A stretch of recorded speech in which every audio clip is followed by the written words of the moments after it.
رب اشرح لي صدري ويسر لي امري واحلل عقدة من لساني يفقهوا قولي. اللهم ربنا الهمنا رشدنا واعذنا من شرور انفسنا.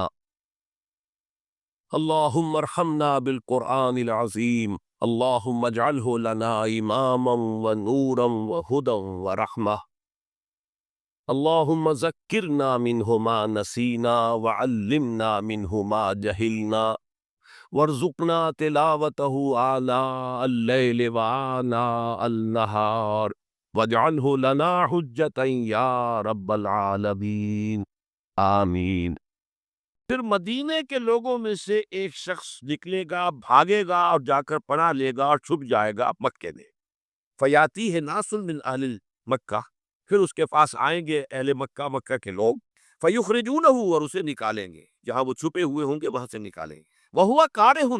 اور وہ بالکل اس کو پسند نہیں کر رہے ہوں گے، نہ وہ خواہش مند ہوں گے کہ ان کے وہ ہاتھ پر بیعت کی جائے، نہ وہ یہ چاہیں گے کہ وہ میدان میں آئے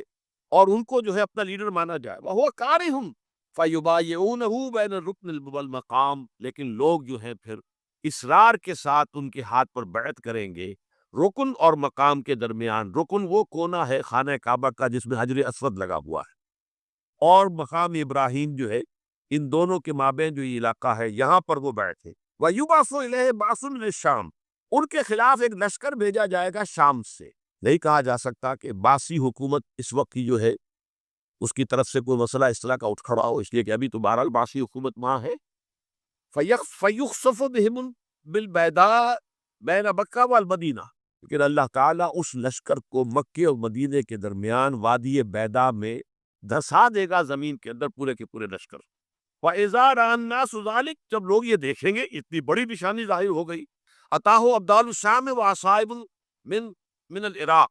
فَيُبَايِعُونَهُ، اب شام سے سارے کے سارے جو اولیاء اللہ ہیں وہ بھی آئیں گے،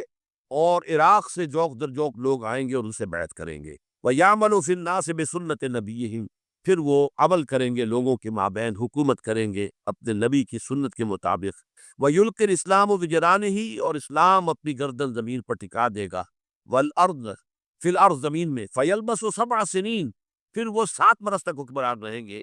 ثم يتوفى، پھر ان کا انتقال ہوگا۔ وَيُصَلِّي عَلَيْهِ الْمُسْلِمُونَ، اور مسلمان ان پر نماز پڑھیں گے۔ یہ جو میں نے آپ کے سامنے نقشہ کھینچا ہے، اس سے اب میں ایک نتیجہ نکالتا ہوں، اسے بھی میرا گمان کہیے، اختلاف بھی کر سکتے ہیں آپ، اگر اس کو وزنی سمجھے قبول بھی کر سکتے ہیں۔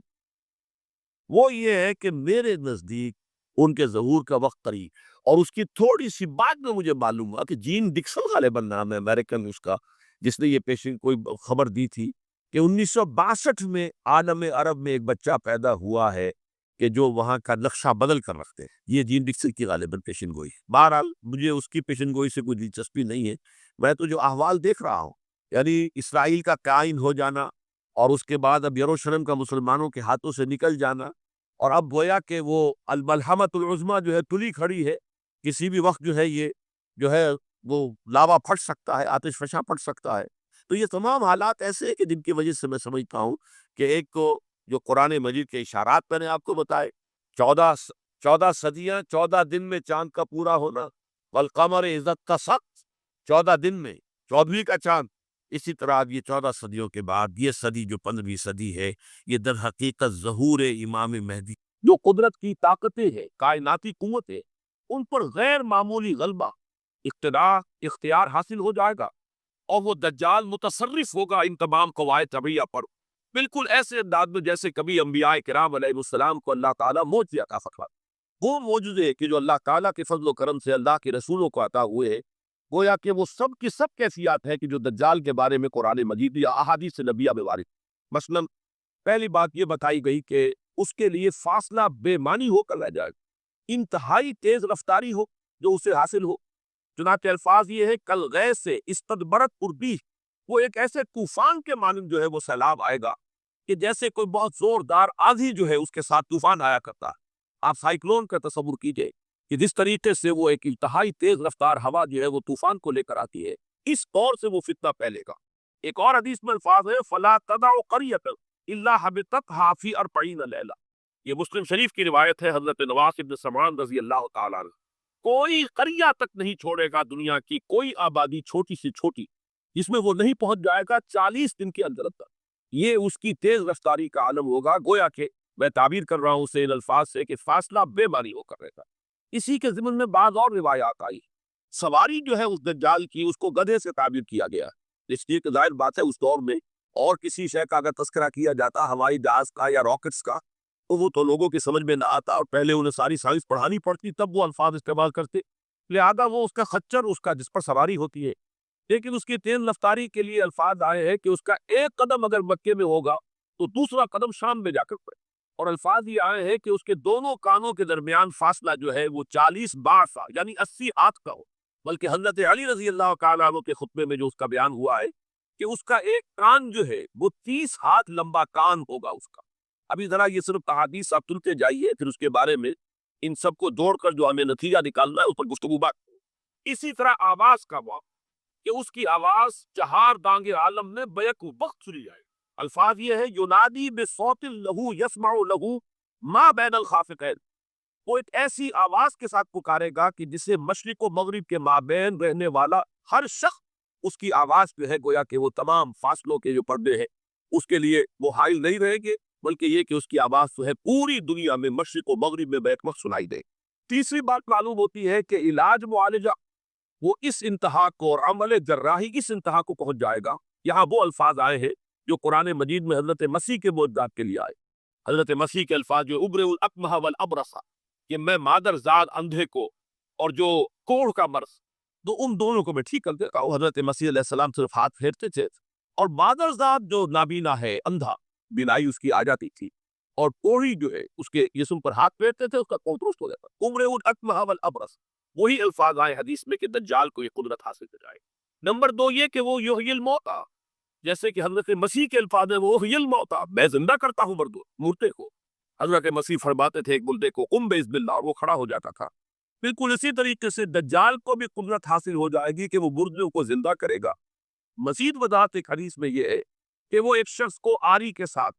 بیچ میں سے چیرے گا، 2 ٹکڑے کر دے گا، پھر سینے گا اور زندہ کرتے۔ معلوم یہ ہوا کہ علاج معالجے کا علم اور دوسرے یہ کہ جراحی کا علم جو ہے وہ اپنی ان بلندیوں کو پہنچے گا کہ اس حد تک انسان کی رسائی ہو جائے۔ چوتھی بات، اس کو زمین اور فضا پر اس قدر غلبہ حاصل ہو جائے گا، الفاظ یہ حدیث کے یامر السماء فکم، وہ آسمان کو حکم دے گا بارش برسا اور وہ بارش برسائے گا، والارض فتنبت، اور زمین کو حکم دے گا کہ فصلیں اگا اور وہ اگائے گا، ویمر بالخربۃ فیقول لها اخرجی کنوزک، اور وہ کسی ویرانے پر سے گزرے گا، اسے حکم دے گا ویران چٹیل میدان، اور حکم دے گا کہ اپنے خزانے نکال، اور فرمایا اس کا نتیجہ یہ نکلے گا فتتبعہ کنوزها، اس زمین کے جو خزانے ہیں وہ نکل کے اس کے ساتھ چلنے شروع ہو جائے گا۔ زمین پر قدرت، فضا پر قدرت، بارش کا حکم ہوگا وہ بارش ہو جائے گا، آسمان بارش برسائے گا، زمین اپنے خزانے اگل دے گی۔ پانچویں بات، وَيُبْعَثُ مَعَهُ الشَّيَاطِينُ عَلَى صُورَةِ مَن مَاتَ، اس کے ساتھ کچھ ایسے شیاطین مبعوث ہوں گے کہ جو ان صورتوں کو اختیار کریں گے ان لوگوں کی جو بڑھ چکے، من الآباء والامہات والمعارف، جو آباء و اجداد اور مائیں اور دادیاں اور جو بھی جان پہچان والے لوگ ہیں جو فوت ہو چکے ہوں گے، وہ ان کی صورت اختیار کریں گے۔ فَتَأْتِي أَحَدَهُمْ فَيَقُولُ أَلَسْتُ فُلَانًا أَلَسْتَ تَعْرِفُنِي،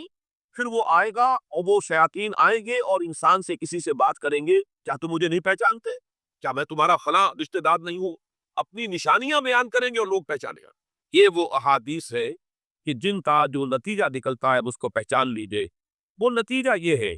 کہ حضور صلی اللہ علیہ وسلم نے دجالی فتنے کے جو اوصاف بیان کیے یا جو علامات بیان کی، ان کا حاصل یہ ہے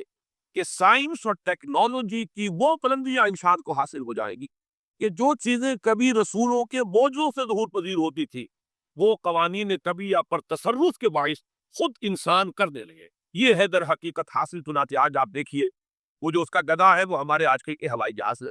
اور آپ کو معلوم ہے کہ یہ رڈار جو ہے ان کے ہوائی جہازوں کے یہ بالکل اینڈز پر ہوتے ہیں، ان کے بازوؤں پر، اور یہی ان کے کان ہیں، انہی سے انہیں وہ معلومات حاصل ہوتی۔ خود ان کی لمبائی چوڑائی جو ہے وہ کتنی ہے، اور پھر یہ کہ ان کے درمیان فصل جو ہے وہ 80 ہار کا یا 40 ماہ کا وہ موجود ہے، اور جہاز کی ایک اڑان اب تو کئی بات پہنچ گئی کہ آپ کو معلوم ہے کہ پوری دنیا کے گرد بھی ایک جہاز جو ہے وہ چکر لگا لیتا ہے چند گھنٹوں کے اندر۔ لیکن یہ ہے کہ عام جو رفتار ہے اس میں بھی ایک پڑاؤ سے دوسرے پڑاؤ تک، ایک جگہ سے جس کو ہاپ کرنا کہتے ہیں، یہ بھی کم سے کم 500-700 میل کا عام طور پر سفر جو ہے وہ جہاز طے کر رہا ہے۔ اسی طریقے سے ہماری جو سائنس کی، خاص طور پر جو طبی سائنس ہے، اب اس میں جس طریقے سے کہ زندہ رکھا جاتا ہے انسانوں، اور وہ ویجیٹیبل چاہے کہا گیا ہے ان کو ہیومن ویجیٹیبلز، لیکن یہ کہ دل کی دھڑکن بھی چلائے جا رہے ہیں، خوراک بھی پہنچا رہے ہیں، آدمی جو ہے وہ زندہ سال ہر سال تک زندہ کر رہے۔ اور یہ کہ سرجری بعض جانوروں پر تو یہ بات ہو چکی ہے کہ کاٹے گئے ہیں اور پھر ان کو سی دیا گیا ہے، جوڑ دیا گیا ہے۔ یہ تمام جو بھی معجزے ہیں اس وقت سائنس دکھا رہی ہے۔ اسی طرح اگر یہ معجزہ دیکھنا ہو کہ زمین لق و دق ہوگی، جہاں کہیں کوئی آثار نہیں تھے کسی ایک پتے تک کے اگنے کے، اگر وہاں لہلہاتے ہوئے آپ کو چمن دیکھنے ہو، تو ویسے سب سے پہلے تو یہ معاملہ ہوا تھا اسرائیل نے جو کر کے دکھایا تھا، لیکن اب تو آپ ابو ظبی چلے جائیے، سعودی عرب میں چلے جائیے۔ سعودی عرب کے اندر حال یہ ہے کہ آپ اگر ہوائی جہاز سے سفر کریں ریاض سے جدہ تک، تو آپ کو جگہ جگہ بڑے سرکولر پیچز نظر آئیں گے جہاز سے نہایت گرین، اور اس کے اندر جو ہے آرٹیفیشل اریگیشن کے ذریعے سے اور بہت عمدہ وہاں کاشت ہو رہی ہے، اور بہت خوبصورت آن ہے وہ تمام کے تمام سرکولر پیچز، اس لیے کہ جو اریگیشن ہوتی ہے وہ ان ویلز کے ذریعے سے ہوتی ہے کہ جو ایک سرکل میں چلتے ہیں، اور پانی کی وہ آرٹیفیشل بارش جو ہے وہ ہوتی رہتی ہے۔ باقی یہ کہ فضا سے آرٹیفیشل رین، یہ تو بہت ہی سادہ سی بات ہے کہ فضا کے اندر ایٹماسفیرک کنڈیشن کو ذرا تبدیل کیا جائے تو بارش آ جاتی ہے۔ اور باقی رہ گیا آواز کا یہاں سے وہاں جانا، وہ تو آواز ہی نہیں، تو آپ صورتیں دیکھ رہے ہیں۔ تو نیو یارک میں بیٹھا ہوا خطاب کرے آپ پوری دنیا کے اندر جہاں چاہیں، وہ آل ورلڈ اینٹینا آپ کے پاس صرف ہونا چاہیے، باقی یہ کہ آپ دنیا کے کسی بھی کوشے میں بیٹھے ہوئے کسی شخص کا خطاب جو سن سکتے۔ تو معلوم یہ ہوا کہ در حقیقت یہ جو دجالی فتنہ ہے، یہ جس کے اوصاف کیوں بیان کیے گئے، ابھی میں اس کو لفظ فتنہ سے تعبیر نہیں کر رہا، اسے جس چیز نے فتنہ بنایا وہ ابھی میں آپ کے عرض کروں گا، لیکن یہ جتنے اوصاف حدیث میں آئے، جتنی صفات بیان ہوئی، جو قوائس وہاں سامنے آ رہے ہیں، ان سب کا حاصل تو ایک لفظ میں یہ ہے کہ سائنٹیفک ڈیولپمنٹ اور ٹیکنالوجیکل ڈیولپمنٹ وہ اس درجے کی ہو جائے گی کہ قواعد طبیعہ پر، فورسز آف دی نیچر پر انسان کو تصرف اور تسلط حاصل ہو جائے گا، اور وہ انہیں استعمال کرے گا، اور اس طریقے سے اس کے اندر وہ ساری کی ساری کیفیات جیسے کہ آج ہم دیکھ رہے ہیں اپنی نگاہوں کے سامنے وہ پیدا ہو جائے۔ اب سوال یہ ہے کہ اس شے کو فتنہ کس چیز نے بنایا، یہ بات سمجھ لی۔ جہاں تک سائنسی ترقی کا تعلق ہے، تکنیکی ترقی کا تعلق ہے، یہ چیزیں فی الاصل فتنہ نہیں ہے، یہ تو وہ علم آدم الاسماء کلہا کا ظہور ہے۔ اللہ تعالیٰ نے ازل میں حضرت آدم علیہ السلام کو جو صلاحیت عطا فرمائی تھی، یہ ایکسفولیشن ہے، اس کا ظہور ہے۔ جیسے کہ آم کی گٹھلی میں آم کا درخت ہے، لیکن ظاہر بات ہے کہ اس کو درخت بننے میں وقت لگتا ہے، پہلے وہ 2 پتے نکلتے ہیں، پھر وہ بڑھتا ہے معاملہ، کئی سال میں جا کر وہ درخت جو ہے وہ جوان ہوگا، وہ پھل دے گا۔ اسی طریقے سے یوں سمجھیے کہ بالقوہ وہ علم حضرت آدم علیہ السلام کو دے دیا گیا، یعنی وہ صلاحیتیں ودیت کر دی گئی، وہ فیکلٹیز، سمع اور بصر اور فؤاد، دیکھو سنو نتیجہ نکالو اور آگے بڑھو۔ آپ نے چیز دیکھی، ایک سنی، نتیجہ نکالا، اس کو نوٹ کیا، آگے بڑھے، پھر کوئی چیز دیکھی، پھر کوئی سنی، اپنے ثابت جو نتیجہ آپ نے نکال کر محفوظ کیا تھا اپنی میموری میں، اس کے ساتھ اس کو ٹیلی کیا، کوئی اور نتیجہ نکل آیا اور آگے بڑھے۔ تو یہ تو سٹیپ بائی سٹیپ، قدم با قدم انسانی علم آگے بڑھ رہا ہے۔ یہ ہرگز فتنہ نہ ہوتا، میرے الفاظ پر توجہ کیجئے، اگر اس کے ساتھ متوازن طور پر ایمان اور روحانیت کا ارتقا بھی ہوتا ہے، اگر اس کے ساتھ اللہ کی معرفت، اللہ کی محبت، آخرت کا ایمان، منزل کے انسان کی جو ہے وہ آخرت ہے، دنیا نہیں ہے، اگر یہ چیزیں ساتھ کے ساتھ ہوتی تو یہ ہرگز ہوتا ہے۔ فتنہ در حقیقت اسے جس نے بنایا ہے وہ یہ ہے کہ کچھ ایسے اسباب ہوئے ہیں، اور وہ اسباب آج مجھے بیان کر دیں کہ در حقیقت موجودہ عیسائیت اس کا سب سے بڑا سبب، اس کے نتیجے میں ایک بہت بڑا گیپ ہے، اپالنگ گیپ ہے، بڑا مہیم خلا ہے، بڑی وسیع خلیج ہے جو حائل ہو چکی ہے، کہ ایمان اور روحانیت ختم ہوتے چلے گئے، اور یہ ٹیکنیکل اور سائنٹیفک ڈیولپمنٹ بڑھتی چلی گئی۔ ان دونوں کے درمیان جو مہیم خلا پیدا ہوا ہے، اس نے اسے فتنہ بنا دیا ہے، اور عظیم ترین فتنہ بنا۔ ورنہ اگر اس کے ساتھ ہی اللہ پر ایمان، آخرت پر ایمان، اور انسان کے اندر ایمانی کیفیات، اس کی روحانی کیفیات اگر یہ بھی برقرار رہتی، بلکہ اس کے ساتھ متوازن طور پر ان کو ترقی کرنا چاہیے، تو یہ ہرگز فتنہ نہیں ہے۔ تو پہلی بات یہ سمجھ لیجئے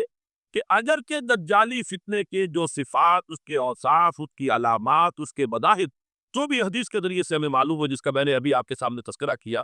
وہ سب در حقیقت تعبیر ہے اس دور کا، جو محاورہ ہے، اس دور کی جو زبان ہے، اس دور میں جن الفاظ سے گفتگو کی جا سکتی تھی، اس دور کے ایڈیم میں آج کی جو سائنٹیفک اور ٹیکنالوجیکل ترقی ہے، گویا کہ اس کی تعبیر کی گئی ہے کہ وہ دجالی فتنہ ہوگا۔ لیکن اس شے کو فتنہ بنانے والی شے در حقیقت یہ ہے کہ بہت بڑی خلیج ہائی ہو چکی ہے ایمان اور روحانیت اور دوسری طرف سائنٹیفک اور ٹیکنالوجیکل ڈیولپمنٹ پہ. ان دونوں کے درمیان اتنا بود اور فخر پیدا ہو گیا ہے کہ جس کی وجہ سے اس نے فتنے کی شکل اختیار کیا. اس کا سبب کیا ہے آج ہمیں اس پر غور کرنا ہے. دیکھیے حضرت مسیح علیہ السلام کا دین، اور جیسا کہ میں نے عرض کیا اس سورہ کہف کے پہلے رکوع میں تذکرہ حضور کا ہو رہا ہے. وَيُنذِرَ الَّذِينَ قَالُوا اتَّخَذَ اللَّهُ وَلَدًا مَا لَهُم بِهِ مِنْ عِلْمٍ وَلَا لِآبَائِهِمْ كَبُرَتْ كَلِمَةً تَخْرُجُ مِنْ أَفْوَاهِهِمْ يَقُولُونَ إِلَّا كَذِبًا فَلَعَلَّكَ بَاخِعٌ نَفْسَكَ عَلَىٰ آثَارِهِمْ إِن لَّمْ يُؤْمِنُوا بِهَٰذَا الْحَدِيثِ أَسَفًا. ان آیات کا پہلے ترجمہ آپ سن لیجئے. تو پہلی آیات ہے ان کا ترجمہ ہم کر سکتے ہیں. کل ہم اس اللہ کے لیے ہے جس نے اپنے بندے پر کتاب نازل فرمائی اور اس میں کوئی کجی نہ رکھی، جو بالکل سیدھی ہے اور خبردار کرتی ہے ایک ایسی بڑی عظیم اور مہیم جنگ سے کہ جو خاص اللہ کی طرف سے ہوگی، اور بشارت دیتی ہے مومنین کو جو نیک عمل کرے کہ ان کے لیے بہت بڑا اور بہت عمدہ اجر ہے. ماکثین فیہ ابدا، وہ اس میں رہیں گے ہمیشہ ہمیشہ. وَيُنذِرَ الَّذِينَ قَالُوا اتَّخَذَ اللَّهُ وَلَدًا. اب تو بات آئی، اور تاکہ خبردار کر دے ان کو جنہوں نے یہ کہا کہ اللہ نے کسی کو اپنا بیٹا بنایا. مَا لَهُم بِهِ مِنْ عِلْمٍ، نہیں ہے ان کے پاس اس کے بارے میں کوئی علم. وَلَا لِآبَائِهِمْ،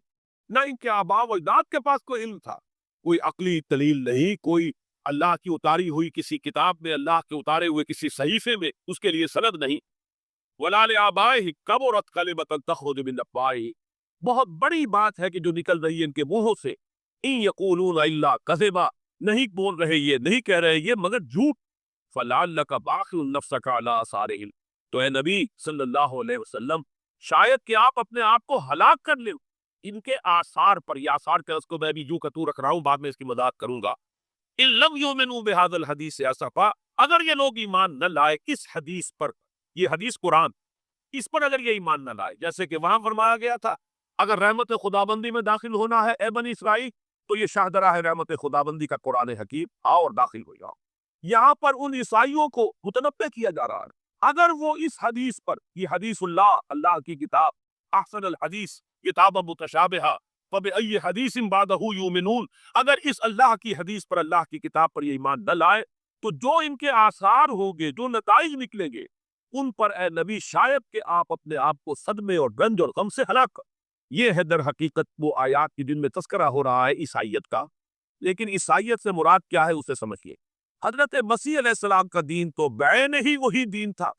جو دین آدم سے لے کر محمد تک صلی اللہ علیہ وسلم وعلیہ الصلوۃ والسلام جتنے انبیاء آئے ہیں ان کے دین میں کوئی فرق. دین توحید، وہی ایمان. البتہ شرائع کے اندر، شریعتوں میں کچھ تفصیلی احکام میں فرق ہوا ہے. شریعت موسوی اور شریعت محمدی میں علی صاحب الصلوۃ والسلام تھوڑا تھوڑا فرق ہے. دین ایک ہی ہے. شرع لکم من الدین ما وصی به نوحا والذی اوحینا الیک وما وصینا به ابراہیم وموسیٰ وعیسیٰ. دین میں تو ہم نے وہی سے تمہارے لیے بھی معین کی ہے مسلمانوں کہ جس کی کہ ہم نے نوح کو وصیت کی تھی اور جس کی کہ ابراہیم کو اور موسیٰ کو، عیسیٰ کو وصیت کی. دین ایک ہے. ان الدین عند اللہ الاسلام. تو دین مسیحی بھی وہی تھا بعین ہی جو دین محمدی ہے اور دین موسوی صلی اللہ علیہ وسلم علیہ الصلوۃ والسلام. البتہ حادثہ جو نہایت عظیم پیش آیا اور وہ یہ ہے کہ ساؤل اس کا نام تھا پہلے،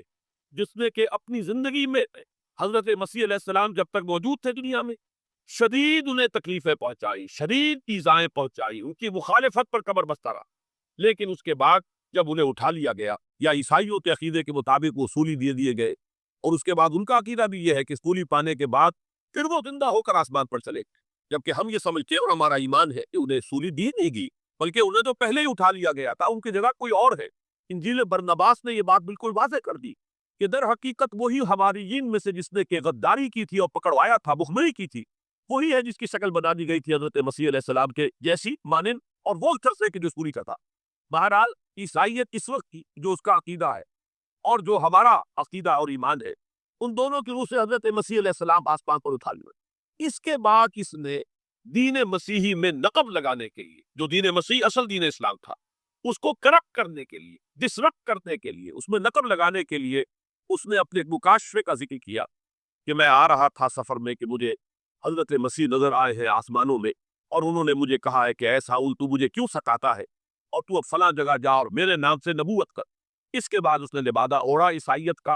اور اس نے آ کر جس طرح عبداللہ ابن سبا نے محمد الرسول اللہ صلی اللہ علیہ وسلم کے دین میں نقب لگائی، اسی طریقے سے اس شخص نے دین مسیحی میں نقب لگائی۔ فرق یہ ہے کہ دین محمدی صلی اللہ علیہ وسلم، کیونکہ یہ آخری دین تھا، اب کوئی اور رسول آنے والا نہیں تھا، اللہ تعالیٰ کی طرف سے اس دین کو، اس شریعت کو ایک پروٹیکشن حاصل ہے، لہذا ایک جزو کی حد تک گمراہی جو ہے پھیل سکی، کل پر محیط نہیں۔ لیکن بدقسمتی سے دین مسیحی کے بارے میں یہ ہوا کہ کچھ عرصے تک تو کشمکش رہی ہے۔ اصل دین مسیحی پر بھی جو کاربند لوگ تھے اور جو اس کے اوپر مستقیم رہے، وہ قائم کچھ عرصے تک رہے ہیں، لیکن ہوتے ہوتے تقریباً اس طور تک آ کر جب کہ حضور کی بعثت ہوئی ہے، اصل دین مسیحی کے ماننے والے تقریباً ختم ہو چکے تھے، شاذ لوگ رہ گئے، اور ان میں بھی یہ جرت نہیں تھی کہ اپنے اصل دین کا وہ اظہار، بلکہ ہوتے ہوتے ان 600 سالوں کے اندر یہ ہوا کہ وہی پالزم جو ہے در حقیقت اس نے ہی مسیحیت کی شکل اختیار کیا۔ یہ پالزم جو ہے یہ ہے در حقیقت، یوں سمجھیے کہ ادیان عالم کی تاریخ میں سب سے زیادہ گمراہ کن مذہب، جس کا رد عمل پیدا ہوا ہے یورپ میں، جس نے کہ اس دجالی فتنے کی شکل اختیار کی ہے۔ میں یہ چاہتا ہوں کہ اس کے ضمن میں چند باتیں آج آپ کے سامنے رکھیں۔ پال نے جو دین مسیحی میں یا دین اسلام میں جو صحیح دین ہے اللہ کا،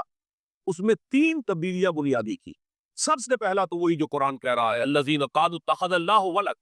مسیح کو، حضرت مسیح علی نبینا علیہ الصلوۃ والسلام، انہیں خدا کا بیٹا قرار دیا گیا۔ اور اس میں بھی نوٹ کیجئے، بیٹے کے لیے عربی زبان میں 2 لفظ ہے، ابن اور ولد۔ ابن کا لفظ ذو معنیین ہے، 2 معنی ہے اس کے، ابن بیٹے کو بھی کہتے ہیں، اور ابن کا کوئی معنوی تعلق بھی ہو سکتا ہے، صرف بیٹا نہیں۔ ابن السبیل مسافر کو کہتے ہیں، راستے کا بیٹا، یعنی چونکہ راستے کے ساتھ اس کا ایک تعلق ہے، راستہ چل رہا ہے، وہ تو ابن السبیل ہے۔ ابن الوقت، وقت کا بیٹا، وہ وقت کا بیٹا اس معنی میں نہیں ہے، بلکہ یہ ہے کہ جو ہر وقت جو ہے حالات کے مطابق گرگٹ کی طرح اپنا رنگ بدلتا چلا جائے، چلو تم ادھر کو ہوا ہو جدھر کی، وہ ابن الوقت ہے۔ تو ابن الوقت اسی طریقے سے جو میں نے دوسری مثال دی ہے، ان کو اگر آپ سامنے رکھیں گے تو معلوم یہ ہوا کہ ابن کے تو دونوں معنی ہو سکتے ہیں، لیکن ولد یہ بالکل مخصوص ہے اولاد کے معنی میں۔ ولد یہ تو گویا کہ صلبی اولاد، اور عیسائیت وہ ہے مذہب کہ جس نے کہ بدترین شرک کی صورت اختیار کی ہے، اور ان کے ہاں عقیدے میں یہ الفاظ لیں کہ مسیح اللہ کا، خدا کا صلبی بیٹا، تاکہ کوئی شک نہ رہ جائے کہ کوئی اور نسبت ہے جسے ابن سے تعبیر کیا گیا، کوئی اور تعلق ہے جس کے لیے یہ لفظ اختیار کیا گیا، صلبی کا لفظ استعمال کیا گیا ہے کہ یہ خدا کا صلبی بیٹا۔ اور یوں سمجھیے اب اس کا جو نتیجہ نکلا کہ بیٹا اگر کسی کا ہے تو ظاہر بات ہے کہ وہ ہم جنس ہے، ہم نوع ہے اپنے باپ۔ انسان کا بیٹا انسان ہوگا، سید زادہ جو ہے سید کا بیٹا سید ہوگا، مغل کا بیٹا مغل ہوگا، گھوڑے کا بیٹا گھوڑا ہوگا، گدھے کا بیٹا گدھا ہوگا۔ معلوم یہ ہوا کہ بعین ہی جو کچھ بات ہوتا ہے وہی پیشہ ہوگا۔ لہذا اس لفظ نے در حقیقت شرک کی بدترین صورت اختیار کی کہ بالکل اللہ کے برابر، اللہ کا ہم نوع،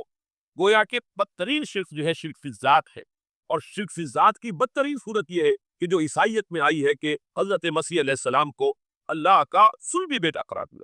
اب کس کے نتیجے میں؟ چونکہ ظاہر بات ہے کہ آخر بائبل بھی موجود تھی، اس بائبل کو ایک دم کیسے ختم کر دیتا سینٹ پال؟ سینٹ پال کہیں یا بارن، میں تو لفظ سینٹ اس کے ساتھ استعمال نہیں کرنا چاہتا، لیکن چونکہ ہمیں یہ ہدایت ہے قرآن مجید کی بھی کہ جو باطل معبود بنا لیے جاتے ہیں انہیں بھی ہم کو ان کے لیے توہین والے الفاظ استعمال نہ کرے، لہذا میں یہ لفظ استعمال کر رہا ہوں، ورنہ جی تو چاہتا ہے کہ کوئی اور لفظ اس کے لیے استعمال کیا جائے۔ لیکن جو بھی اس وقت دنیا میں اس کا معروف نام ہے پال، سینٹ پال،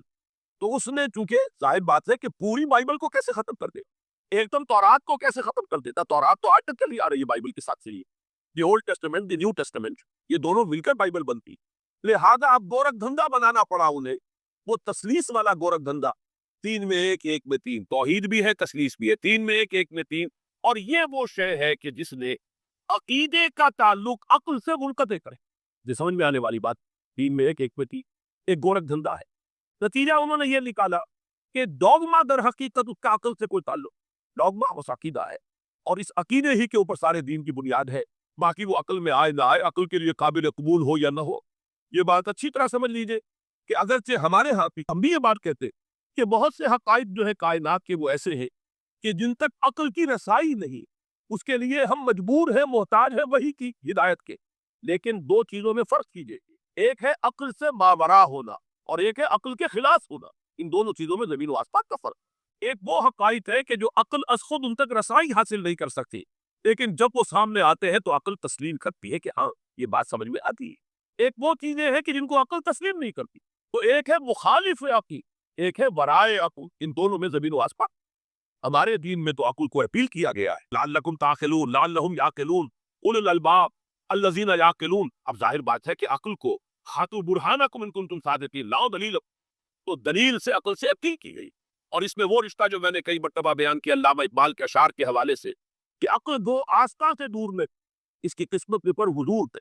اور گزر گیا عقل سے آگے کہ یہ نور چراغ راہ ہے، منزل نہیں۔ منزل تک تو عقل نہیں پہنچائے گی، لیکن راستہ تو دکھاتی ہے، اور جب کہ وحی کی روشنی سامنے آتی ہے تو عقل اس کی تصدیق کرتی ہے۔ یہ ہے ہمارا موقف، اور یہ ہے عقلی معقول موقف۔ لیکن عیسائیت نے، بلکہ کہنا چاہیے پالزم نے، مجھے یہاں پر لفظ عیسائیت اب استعمال کرنا نہیں چاہیے، اس لیے کہ حضرت عیسیٰ سے اب اس کی نسبت نہیں رہی۔ حضرت عیسیٰ سے اس کی نسبت میں یہ مس نومر، یہ غلط نام۔ دی 100 کا مصنف جو ہے ڈاکٹر مائیکل ہارٹ، اس نے یہ بہت بڑی بات کہی۔ اس نے کہا در حقیقت موجودہ جو عیسائیت ہے اسے پالزم کہنا چاہیے، یہ پالزم ہے، کرسچینٹی نہیں۔ اس لیے کہ در حقیقت حضرت مسیح علیہ السلام کی تعلیم جب تک وہ دنیا میں تھے وہ یہ نہیں تھی کہ جو پال نے، البتہ اس نے پال کو بہت بڑا شخص مانا، اس میں کوئی شک، اس لیے کہ اس نے تاریخ کے ایک دھارے کا جو ہے وہ رخ موڑ دیا ہے۔ اللہ تعالیٰ کے صحیح دین کو گویا کہ قلع قمع کر کے نیا دین اس طریقے سے پھیلایا ہے کہ آج بھی شاید دنیا میں کثیر ترین تعداد عیسائیت ہی کے نام لیواؤں کی ہے، واللہ عالم، یا شاید گوتم بدھ کے ماننے والوں کی ہے۔ بہرحال یہ کہ بہت بڑی تعداد میں آج حضرت مسیح علیہ السلام کی طرف جو منسوب ہے غلط طور پر دین، اس کے نام لیوا دنیا میں، اس اعتبار سے وہ یقیناً اس کا تو حق رکھتا ہے کہ اس کا نام بھی اس کتاب میں آئے، کہ جس نے تاریخ کے اوپر اثرات اپنے پیدا کیے۔ اور حضرت مسیح علیہ السلام جب تک دنیا میں تھے، عیسائیت کی حقیقت بنی اسرائیل یا یہودیت کے ایک فرقے سے زیادہ نہیں، ڈیٹیچ ہی ہوا تھا یہ دین حضرت موسیٰ علیہ السلام کے دین سے۔ لیکن یہ کہ پال نے اسے بالکل ایک مستقل بذات، ایک جداگانہ دین کی شکل دے دی ہے، تو یہ پالزم نے در حقیقت سب سے پہلا کام یہ کیا کہ عقل سے بالکل تعلق منقطع کر دیا۔ عقیدہ، ڈوگما جو ہے وہ خلاف عقل، جو بات عقل میں آئے نہ آئے بس مان۔ تو پہلی تو یوں سمجھیے کہ نقب جو لگی ہے دین کے اندر وہ اس تسلیس کے حوالے سے، اور تسلیس کا گورا دندہ خلاف عقل، لہذا ڈوگما کی جو کا لفظ استعمال ہوا ہے کہ بس اس کو تو ہم مانیں گے چاہے وہ عقل کے لیے قابل قبول ہو چاہے نہ ہو۔ دوسرا، اس سے بھی زیادہ آپ دیکھیے ایک سے ایک بڑھ کر اینٹ رکھی جا رہی ہے، خشت اول چونے حد میں مار کر تاثریہ امیر ود دیوار۔ دوسرا، کفارے کا عقیدہ جو مبنی ہے صلیب کے عقیدے پر۔ مسیح نے انتہائی ذلت کی موت، یعنی صلیب کی موت جو ہے وہ خود کہتے ہیں کہ انتہائی ذلت کی موت، یہ ذلت کی موت کا پیالہ اس لیے کیا تاکہ اس کے ماننے والوں کی طرف سے کفارہ ادا ہو جائے۔ مسیح کفارہ ادا کر چکا ہے، اب دو شخص بھی مسیح کو مان لے گا اس کی گویا کہ نجات ہو گئی، اس کا عمل سے کوئی تعلق، عمل ہو نہ ہو، بد کردار ہو، اچھا کردار والا ہو، نیک ہو، بھلا ہو، جیسا بھی ہو، برا ہو، بدماش ہو، لچا ہو، لفنگا ہو، مسیح کو مان لے، صرف ماننے پر، اس لیے کہ مسیح تو اس کی طرف سے کفارہ پیش کر، سارے گناہوں کا کفارہ جو ہے مسیح نے انتہائی ذلت آمیز موت جو ہے قبول کر کے گویا کہ اپنے ماننے والوں کے تمام گناہوں کا کفارہ دے دیا۔ یہ دوسرا عقل تھا۔ اس کا نتیجہ کیا نکلا؟ تسلیس نے عقل سے تعلق توڑ دیا تھا مذہب کا، اس نے عمل سے تعلق ہو، ڈوگما ہی ڈوگما ہے، نہ عقل سے کوئی تعلق نہ عمل سے کوئی تعلق، کوئی تعلق نہیں رہا۔ دین کی جڑیں جو ہے دونوں اعتبار سے، دین تو نام ان دو چیزوں کا، الا الذین آمنوا وعملوا الصالحات، دونوں کی گویا کہ جڑیں منہدم ہو گئی، بنیادیں منہدم ہو گئی، جڑیں کاٹ دی گئی کہ نہ اس کا تعلق عقل کے ساتھ ہے نہ عمل کے ساتھ۔ تیسری بات آئی ہے، اس نے کہا شریعت منسوخ۔ یہ عجیب ہے، دیکھیے جسے آئرنی آف فیٹ کہتے ہیں انگریزی زبان میں۔ ابھی تک بائبل کے اندر سینٹ میتھیو کے جو روایت ہے، متی کی انجیل سے کہا جاتا ہے gospel of the Lord according to Saint Matthew, اس میں جو سرمن آف دی ماؤنٹ ہے، ایک وعظ ہونے کے اعتبار سے واقعتاً میں اس کی عظمت کا بڑا قائل ہوں، عظیم ترین وعظ ہے دنیا کی۔ اس کے شروع میں یہ الفاظ موجود ہے، don't think I have come to destroy law, ہرگز یہ نہ سمجھنا کہ میں شریعت کو ختم کر دے آیا۔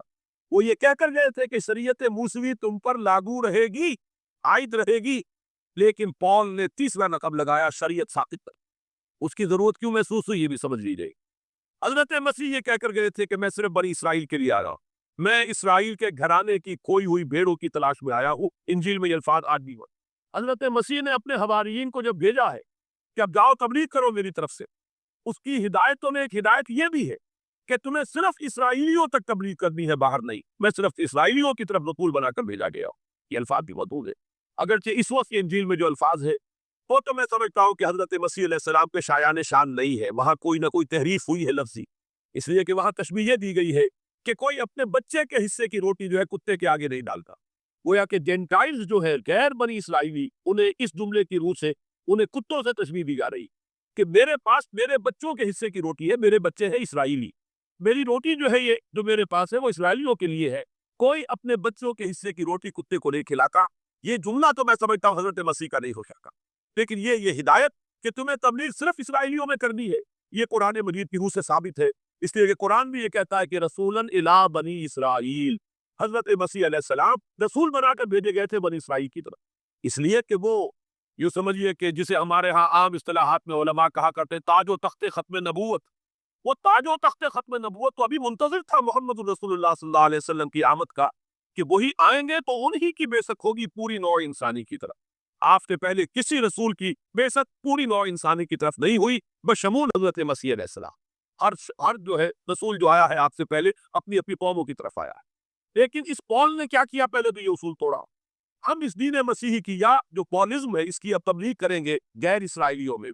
وہاں انہیں دقت پیش آئی، شریعت موسوی بڑی بھاری شریعت تھی، اور وہ بھاری شریعت جو ہے اس کو قبول کرنا تو لوگوں کے لیے آسان نہیں، انہوں نے یہ کیا کہ یہ شریعت تم پر ثابت، شریعت کا بوجھ تم پر نہیں، برڈن آف لا یہ تمہارے لیے نہیں۔ اور میں یہاں مثال دے دینا چاہتا ہوں، میں نے ہی تاریخ نے اپنے آپ کو دہرایا ہے، عبداللہ ابن سبا نے جو فتنہ شروع کیا تھا ہمارے ہاں، ہماری تاریخ میں جو اس کے اثرات میں پیدا ہوئے، ان میں سے ایک جو ہے وہ شکل وہ اسماعیلیت والی ہے، کہ اسماعیلیت نے بھی بعین ہی یہی شکل اختیار کی ہے۔ ہندوستان میں آ کر جب اسماعیلی داعیوں نے جب تبلیغ کی ہے تو شریعت ساقط کر دیا۔ آج آپ کو جو اسماعیلی ملیں گے ان کے ہاں کوئی شریعت نہیں ہے، کوئی نماز مسجد ان کی ہوتی نہیں، جماعت کھانا ہوتا ہے، وہ کلب گھر ہے، آتے ہیں جمعہ ہوتے کھانا کھاتے ہیں، اللہ اللہ خیر صلی اللہ کو باتیں چیتیں کرتے ہیں، ان کے اوپر شریعت ہے ہی نہیں، نہ روزہ ہے نہ نماز ہے۔ اور بعین ہی وہی جو اختیارات میں بھی آپ کو بتاؤں گا کہ جو پوپ کے وہی ان کے امام حاضر کے اختیارات۔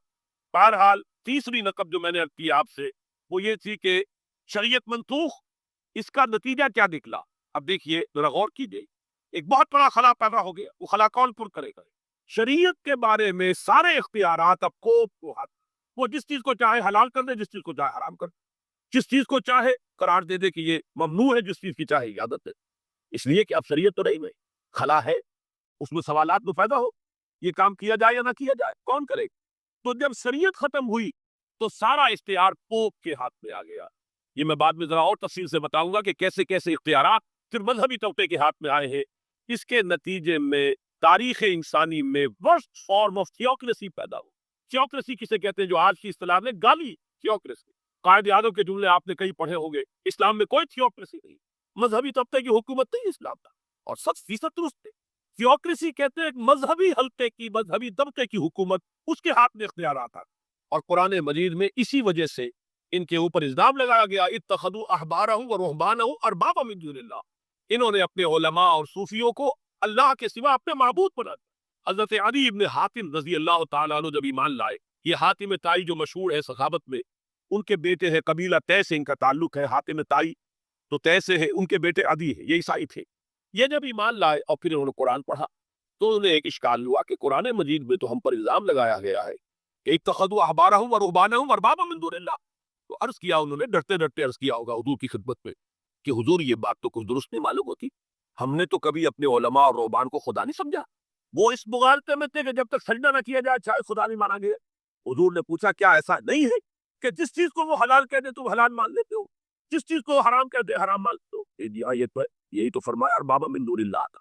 تحلیل و تحریم کا اختیار صرف اللہ کا، یا اللہ کے نمائندے کی حیثیت اس کے رسول کے پاس ہے جس کو وحی آئے،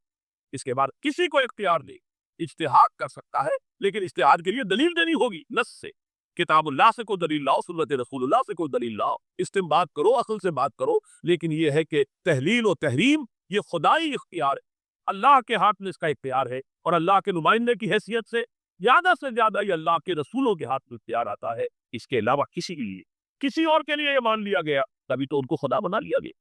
اسی معنی میں آج کی جمہوریت جو ہے وہ بدترین شرک ہے کہ یہاں یہ تسلیم کیا جاتا ہے کہ ساورنٹی جو ہے وہ عوام کی، ساورنٹی آف دی پیپل، کیا معنی ہے کہ عوام کے نمائندے جو چاہے قانون بنا دیں، جس چیز کو چاہے حلال ٹھہرائے، جس چیز کو چاہے حرام ٹھہرائے، ان کے پاس حلت و حرمت کے جو پورے اختیارات ہیں ان کے پاس آ گئے، یہی تو خدائی مقام ہے، خدا کا مقام دے دیا گیا، اس سے بڑا شرک کیا ہوگا؟ در حقیقت حاکمیت غیر اللہ اس دور کا سب سے بڑا شرک، تو وہاں یہ حق جو ہے دے دیا گیا علماء کے ایک طبقے کو، پوپ کو، تو گویا کہ تاریخ انسانی کی بدترین تھیوکریسی، ترین مذہبی استبدادی حکومت قائم ہوئی ہے یورپ میں۔ اس کے حوالے سے میں کچھ تاریخی حوالے بھی اب آپ کے سامنے رکھ دیکھیے، جب تک پال نے یہ کام شروع کیا ہے